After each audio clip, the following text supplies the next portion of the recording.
రాతి బాణలకు సాదృశ్యమైనటువంటి నీ జీవితంలో నింపుకోవాల్సింది దేవుని యొక్క వాక్యం. ఎక్కడి వరకు నింపాలండి? అంచుల మట్టుకు. ఎక్కడి వరకు నింపాలి? అంచుల మట్టుకు. ఏదో సగానికి నింపి, పావు నింపి, లేకపోతే అర నింపి, ముప్పావు నింపి ఆఫ్ చేసే, ఈ రోజుకి ఈ వాక్యం సరిపోతులే అని ఆపేకు. ఈ రోజుకి ఈ వాక్యం విన్నాను అని ఆపేకు.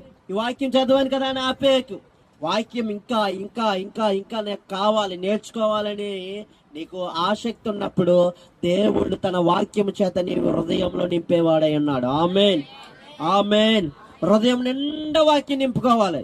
దేవునికి స్తోత్రం. హృదయం నిండా వాక్యం నింపుకోవాలి. హృదయం నిండా వాక్యం నింపుకుంటే ఏమొస్తుందండి? అవండి, ఇప్పుడు బిందె నిండా నీళ్ళు ఉన్నాయనుకో, బిందెకి కన్నం పెట్టామనుకో, ఏం పడతాయి? నీళ్ళు పడతాయా? లేకపోతే